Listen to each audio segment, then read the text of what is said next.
नमस्कार, मैं संजय सनम यूट्यूब के सभी व्यूवर्स का हृदय से अभिवादन करता हूं।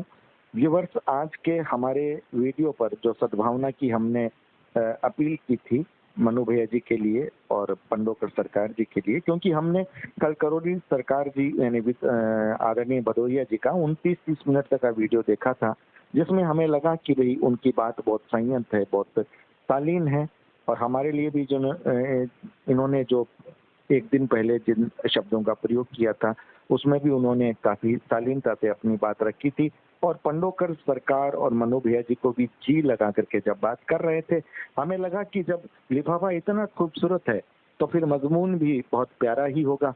29-30 मिनट का हमने सुना, शायद वो 1 घंटे का था, हमने पूरा नहीं सुना था। और उसके बाद हमने जब ये अपना सद्भावना का वीडियो दिया तो हमारे पास कुछ लोगों की प्रतिक्रियाएं तो आई कि आप इनका बीच बचाव मत कीजिए, इनके बीच में चलने दीजिए। लेकिन एक सज्जन की प्रतिक्रिया हमारे पास ऐसी थी कि आपने पूरा वीडियो ही नहीं सुना, उन्होंने उस मर्यादा का पालन नहीं किया जिस मर्यादा की आप रूपरेखा इनकी आपने बनाकर प्रस्तुत की। हमारे साथ फोन लाइन पर इस वक्त उस वीडियो की बात पर जुड़ रहे हैं राकेश शर्मा जी। राकेश जी। हाँ जी, नमस्कार जी। नमस्कार जी। राकेश जी, क्या आपत्ति थी आपकी आपकी? मैं जयपुर से बोल रहा हूँ जी। मेरे को पहली तो आपत्ति ये हुई कि आपने एक महत्वपूर्ण वीडियो जारी किया, एक ऐसे वातावरण में किया जिसमें सब जगह खींचतान चल रही थी दरबारों में, और आपने वो वीडियो पूरा नहीं देखा। आपको ये पूरा वीडियो देख करके सुन करके प्रतिक्रिया देनी चाहिए थी और अपने विचार प्रकट करने चाहिए थे, क्योंकि इस वीडियो में भदौरिया जी, देखो एक बात देखो, कोई व्यक्ति एक संत ये कहे कि मैं 32 साल पॉलिटिक्स में रहा और फिर वो कहे कि इस बात पे गर्व करे, पॉलिटिक्स में रहना आज के दिन गर्व का विषय नहीं है। 32 साल यदि वो ये कहते कि मैंने गुरु के चरणों की सेवा की है तो एक संत के लिए ये ज्यादा सम्मानित बात होती, क्योंकि एक संत तो किसी भी पॉलिटिकल अथॉरिटी से बड़ा माना जाता है हमारे समाज के अंदर।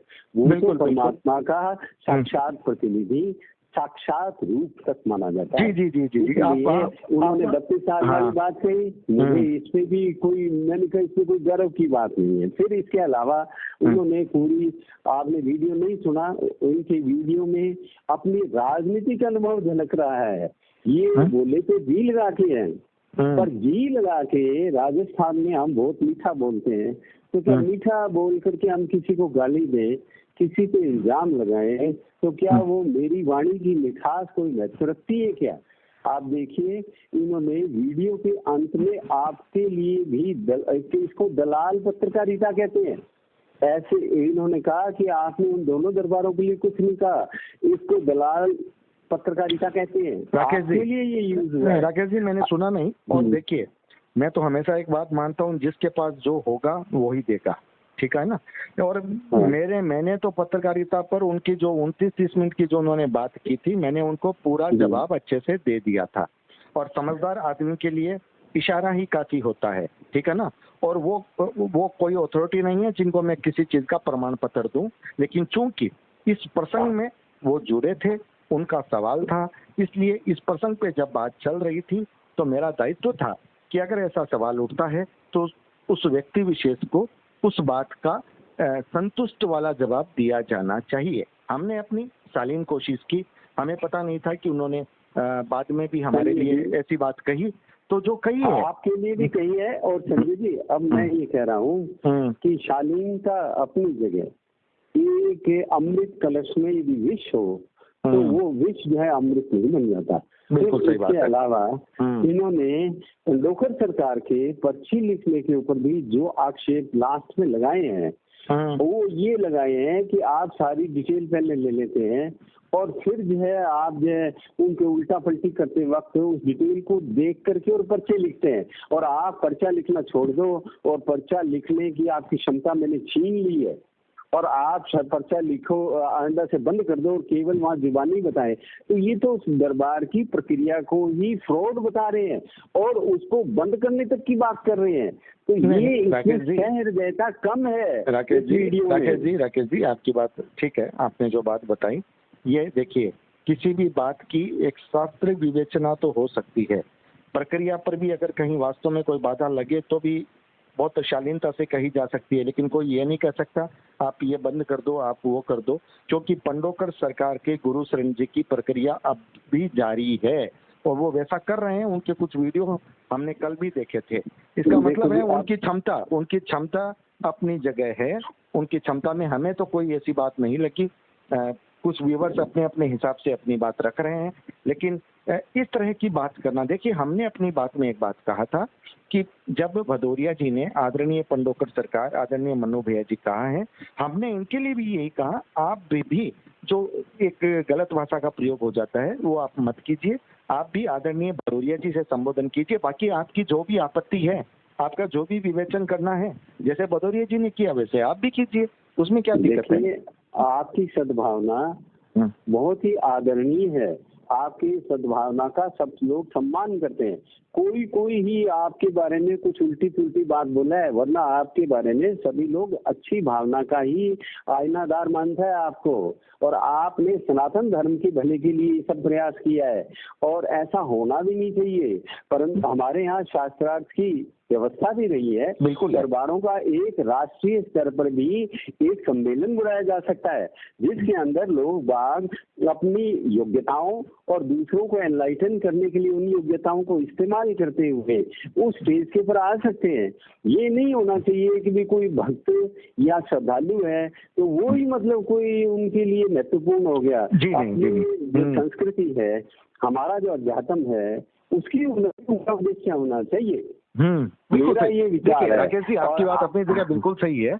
एक्चुअल में क्या है, मेरे मन में एक बात और ये रही थी कि इतने भक्त लाइन में बैठे रहते हैं और इनके बीच में जो कसक चलती है उसकी वजह से ये लोग अपना अधिकांश समय एक दूसरे को जवाब देने में लगा देते हैं, उनकी ऊर्जा भी खत्म होती है और भक्तों को निराश होकर के लौटना पड़ता है क्योंकि उनकी लाइन पूरी नहीं होती।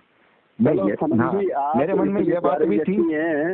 आप इतने प्यारे व्यक्ति हैं, मैं आपको फीस तो नहीं दे रहा, पर आप मेरा नंबर सेव कर लीजिए। मैं जिस किसी का वीडियो देखूंगा, हम एकेडमिकली उनको डिस्कस कर लिया करेंगे, कभी कोई बात आएगी तो।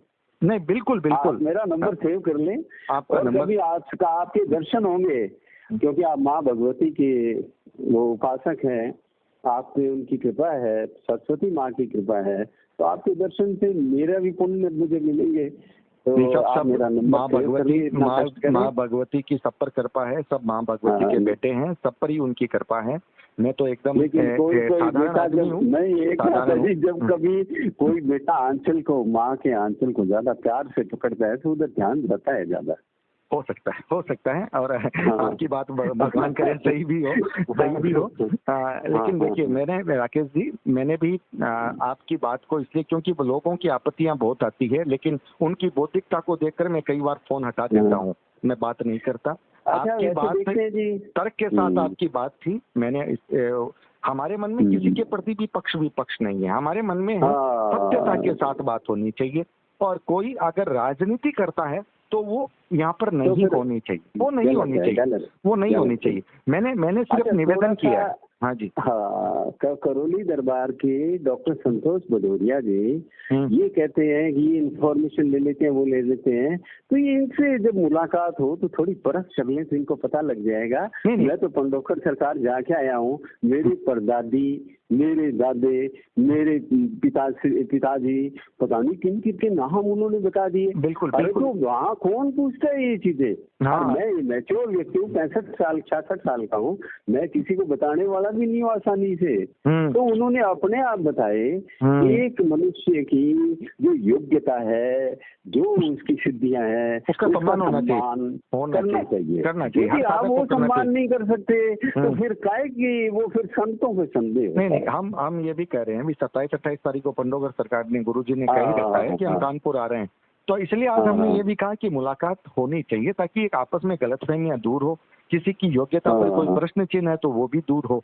हमने तो सद्भावना की बात की है, लेकिन अगर उसमें कहीं कूटनीति है, कहीं राजनीति है, तो फिर दरबार अपने आप में स्वतंत्र है भाई, वो तो है नहीं। हमने तो सद्भावना शालीनता से कहा है कि आप इनका नाम तो कम से कम शालीनता से लो, और इनके गुरु जी के वो फोटो पर और पर जो है उनकी बात मत करो, क्योंकि उसमें हजारों लोगों की श्रद्धा जुड़ी हुई है। बस हमने इतनी कही, बाकी उनको अपनी जो बात कहनी है, उनको अपनी आपत्तियां कहनी है, जो जिस हिसाब से बात इसी अदा से तो आप आदरणीय हैं, इसी अदा से तो आप आदरणीय हैं कि जितना अच्छे तरीके से आप बोलते हैं। पंडोखर दरबार ने आपके लिए सही कहा है कि आपके ऊपर सरस्वती की कृपा है, माँ भगवती की कृपा है, सदैव बने रहे। हम आपसे, मेरे ख्याल में आपसे उम्र में ज्यादा बड़ा हूँ, तो मैं आपके लिए ये शुभकामना करता हूँ। बिल्कुल बिल्कुल, आपका आशीष, आपकी शुभकामनाएं हमारे लिए रहेगी और आपकी आपत्ति भी हमने ले ली है। और आगे भी, क्योंकि मैं रिटायर्ड बंदा हूँ, बिल्ला बैठा रहता हूँ, तो मैं पूरी सुनता हूँ, मैं फिर आपको बता दिया। नहीं, बिल्कुल तथ्य की बात आती है, तथ्य की बात आती है, सत्य की बात आती है, तो उसको लेने में कोई हर्ज नहीं है। और इसलिए हम पुनः इस बात को कहते हुए चलें, हमारी जो अपील है वो शालीनता के लिए थी, लेकिन अगर कहीं ऐसा लगता है कि भाई मेरी शालीनता की अपील में किसी के साथ कुठाघात हो रहा है, वो अपनी प्रतिक्रिया नहीं दे पा रहा, मैं कह रहा हूँ आप अपनी प्रतिक्रिया दीजिए, लेकिन नाम तो जरूर शालीनता से लीजिए। ये तो कम से कम ये तो बनता है, हम किसी का भी नाम लें, शालीनता से नाम लें। उसके बाद अगर आपको लगता है उन्होंने आपको कोई जवाब दिया है, तो आप जो जवाब देना चाहें और दे दें। मेरे लिए अगर उन्होंने जो शब्द यूज किया है, तो इसका मतलब ये है कि फिर शुरुआत में भी इतनी मिठास से बात नहीं करनी चाहिए थी, फिर शुरुआत में भी उस शब्द का प्रयोग कर लेना चाहिए था। पॉलिटिकल अनुभव है। हाँ, वो ठीक है, पॉलिटिकल अनुभव है। नहीं राकेश शर्मा जी, वो पॉलिटिकल अनुभव है, तो पत्रकार और राजनीति का भी चोली दामन का साथ है। चोली दामन का साथ। हम राजनेताओं के साथ रहते हैं और हमें पता चलता है कि किसके इशारे किधर जाते हैं, किसकी बात कहाँ जाती है। लेकिन चूंकि ये आध्यात्मिक मंच है, इसलिए हमने यही सोचा था कि हम शालीनता की भाषा है उस पर जो 29 मिनट तक आई थी, हमने उसी को मद्देनजर रखा और उसी पर हमने अपनी बात कही। लेकिन अगर उन्होंने वहां पर दलाल शब्द का प्रयोग किया है, तो मैं एक बार फिर कहूंगा कि वे जिस गद्दी पर बैठे हैं उसी गद्दी को उन्होंने हल्का किया है, मेरा कुछ नहीं बिगड़ा। तो शुक्रिया राकेश शर्मा जी, बहुत बहुत आभार, नमस्कार। आपने समय दिया, धन्यवाद जी।